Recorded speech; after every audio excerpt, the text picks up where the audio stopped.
Berfirmanlah Tuhan kepada Musa, Lihat, telah kutunjuk Bezaleel bin Uri bin Hur dari suku Yehuda, dan telah kupenuhi dia dengan roh Allah, dengan keahlian dan pengertian, dan pengetahuan dalam segala macam pekerjaan, untuk membuat berbagai rancangan, supaya dikerjakan dari emas, perak, dan tembaga, untuk mengasah batu permata supaya ditata, untuk mengukir kayu, dan untuk bekerja dalam segala macam pekerjaan.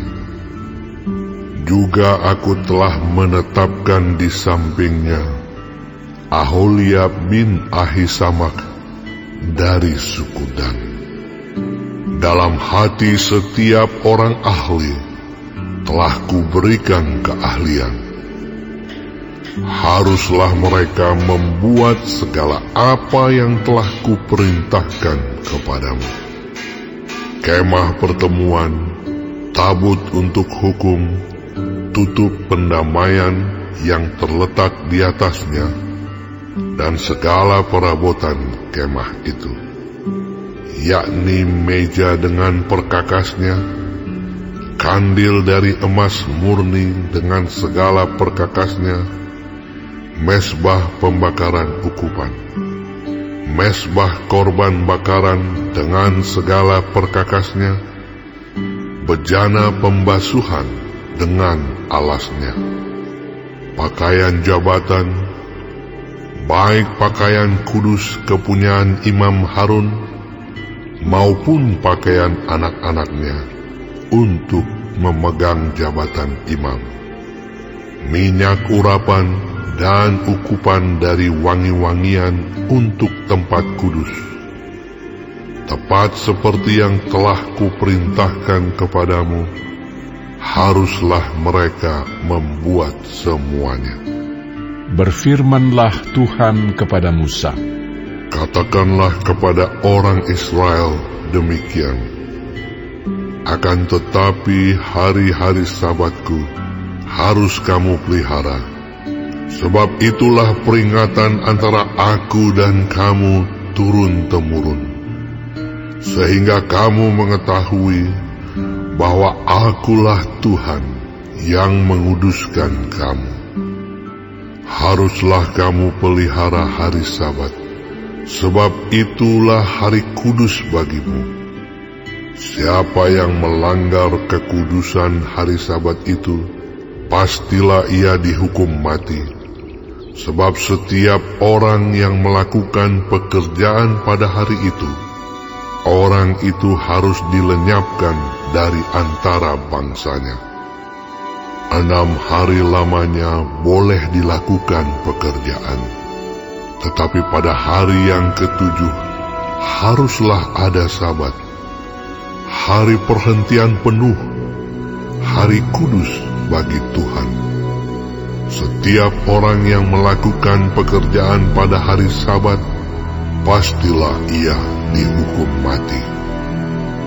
Maka haruslah orang Israel memelihara hari Sabat, dengan merayakan Sabat turun-temurun, menjadi perjanjian kekal antara aku dan orang Israel.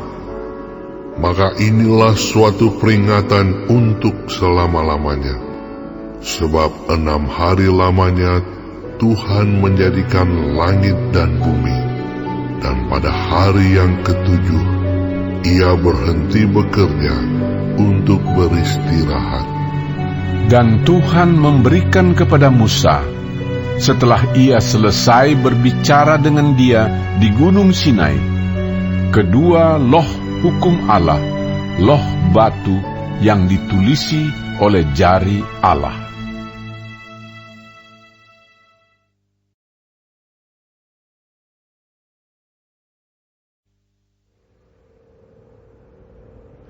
Ketika bangsa itu melihat bahwa Musa mengundur-undurkan turun dari gunung itu, maka berkumpullah mereka mengurumuni Harun dan berkata kepadanya, "Mari, buatlah untuk kami Allah yang akan berjalan di depan kami, sebab Musa ini orang yang telah memimpin kami keluar dari tanah Mesir. Kami tidak tahu apa yang telah terjadi dengan dia." Lalu berkatalah Harun kepada mereka, "Tanggalkanlah anting-anting emas yang ada pada telinga istrimu, anakmu laki-laki dan perempuan, dan bawalah semuanya kepadaku." Lalu seluruh bangsa itu menanggalkan anting-anting emas yang ada pada telinga mereka dan membawanya kepada Harun. Diterimanya itu dari tangan mereka, dibentuknya dengan pahat, dan dibuatnyalah daripadanya anak lembu tuangan. Kemudian berkatalah mereka, "Hai Israel, inilah Allahmu yang telah menuntun engkau keluar dari tanah Mesir."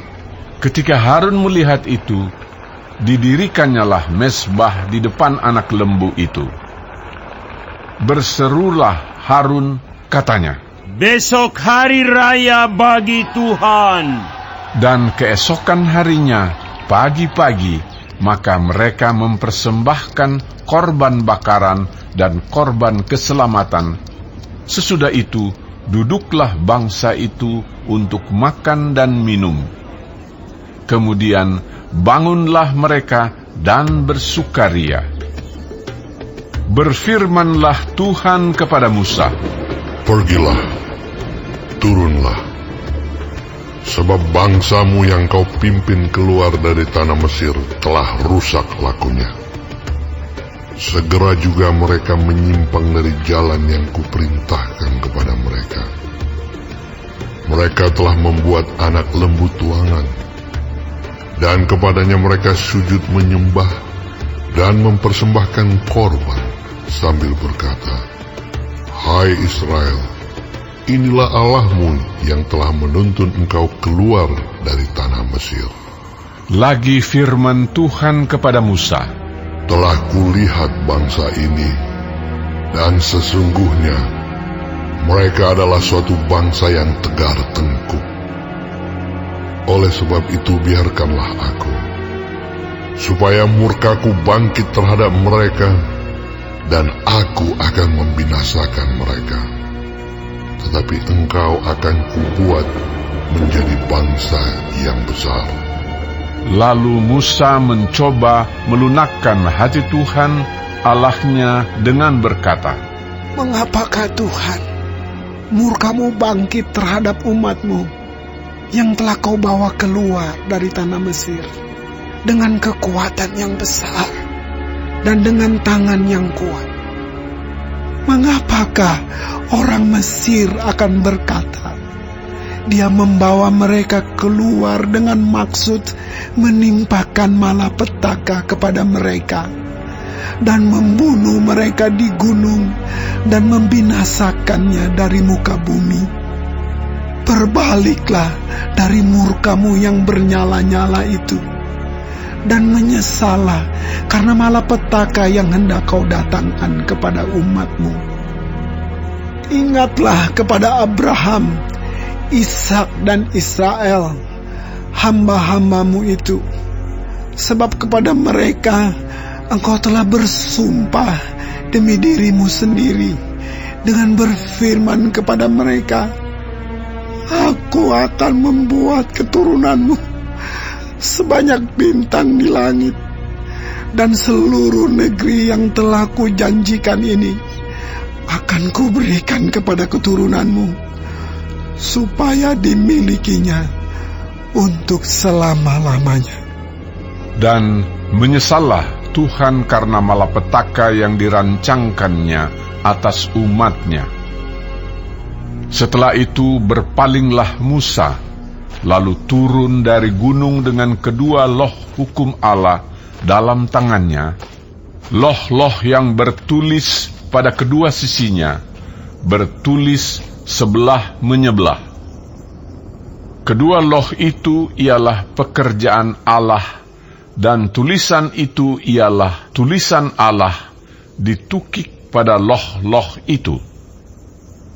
Ketika Yosua mendengar suara bangsa itu bersorak, berkatalah ia kepada Musa, "Ada bunyi sorak peperangan, kedengaran di perkemahan."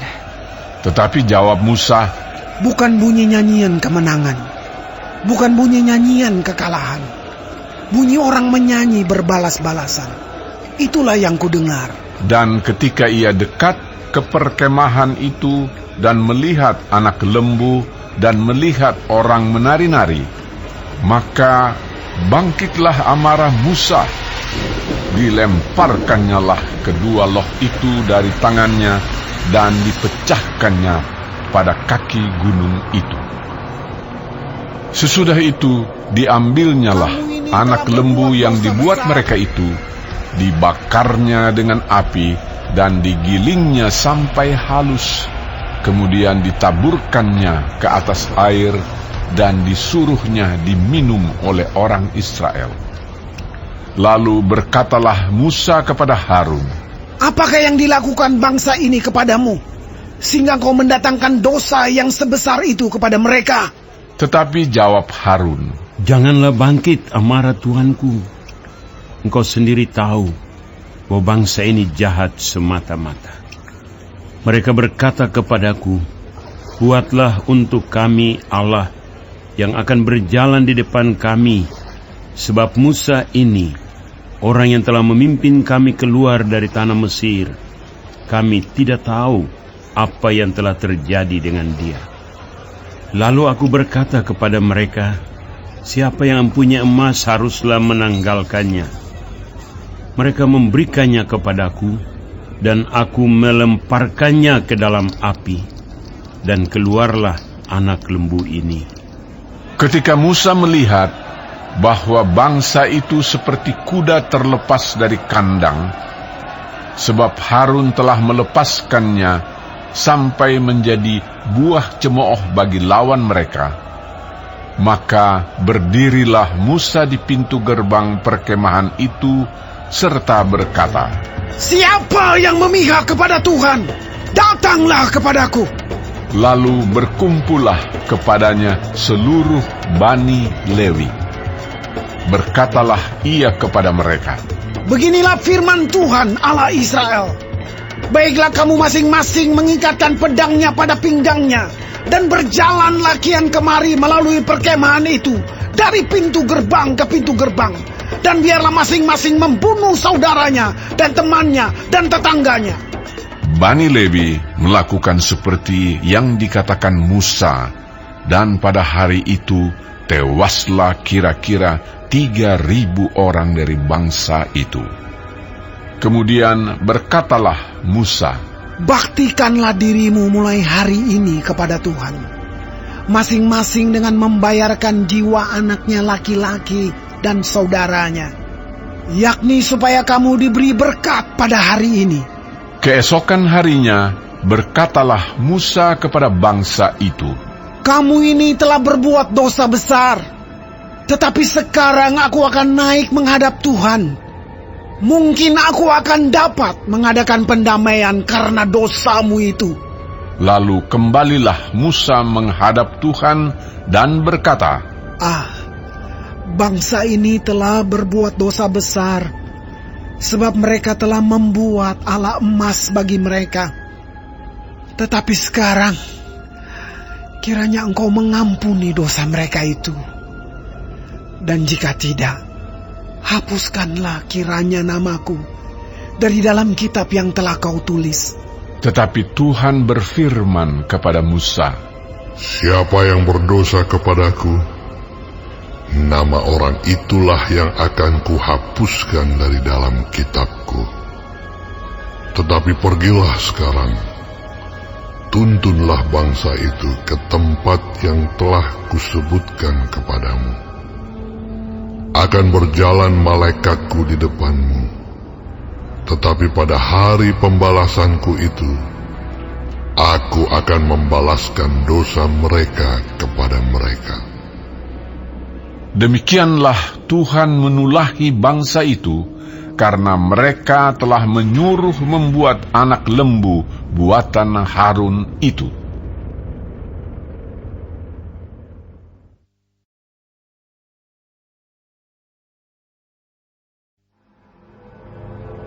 Berfirmanlah Tuhan kepada Musa, "Pergilah, berjalanlah dari sini, engkau dan bangsa itu yang telah kau pimpin keluar dari tanah Mesir, ke negeri yang telah kujanjikan dengan sumpah kepada Abraham, Ishak dan Yakub.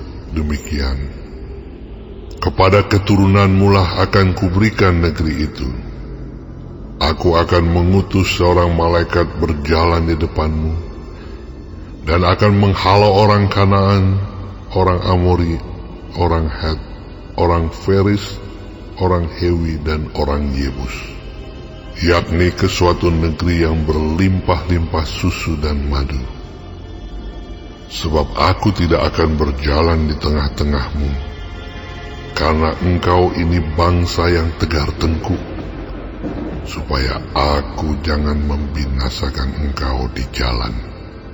Ketika bangsa itu mendengar ancaman yang mengerikan ini, berkabunglah mereka, dan seorang pun tidak ada yang memakai perhiasannya.